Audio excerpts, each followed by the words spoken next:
Alright, back to another album review. For today's review, I'll be talking about James and the Shame.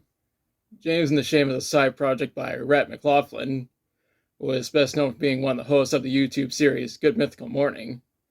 Rhett and Link have made their share of albums in the past, and their music is good from what I've heard.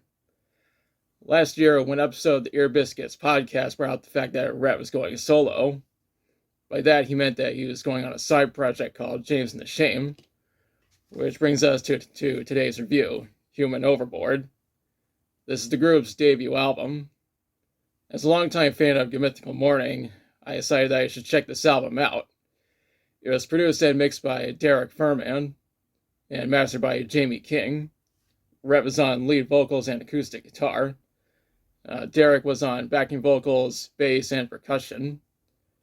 We also have Alex Stroll on acoustic and electric guitars, banjo, and mandolin, Gunnar Olsen on drums, Jesse McLaughlin on backing vocals, Carrie Frank on the organ, Eden Dover on the piano, Dave Egger on cello, Lisa Fayco on violin, and Chris Batista on trumpet. This album was recorded at Finland Studios. It was released on September 23rd, 2022 on Recondite by Cordial Records. The album was initially released digitally and on streaming. Due to popular demand, it was released on CD, vinyl, and cassette a few months later. Just as a heads up, this is a country album. Granted, this isn't the first time I reviewed a country album, nor will it be the last. With that out of the way, let's talk about the songs. The intro to this album is Believe Me. I believe this is supposed to be a love song based on the lyrics. Next track is Flash of Rationality. It seems that Rhett is informing the listener that he needs a flash of rationality, hence the title. After that is Give a Damn. And for some reason, Rhett's Bandcamp page lists this song as being explicit. But it's really not that explicit given the fact that the word damn is used multiple times. Next up is Sorry. It appears that Rhett is telling someone that the person in question did nothing wrong while questioning why he has to say sorry, specifically in a song. Up next is Where We're Going. The lyrics seem to be about Rhett and someone else not knowing where they're going. That's followed up by Creek and Back. I'm pretty sure this is a religious song given the fact that God is mentioned in the lyrics. He followed up with Only Thing. This seems to be another religious song. I have nothing against that because Rhett is free to write songs about whatever he chooses to write about. The following track is Kill a Man. I personally find this to be the second darkest track on the album, since the lyrics deal with choking the life out of another man. Granted, this isn't the only song I ever listened to that involves murder. The track after that is Vain.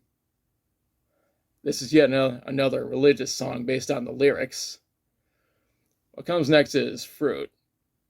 After reading the lyrics, it seems to be that this song is about the fact that a lot of terrorists armed with AR-15s have carried out school shootings in recent years.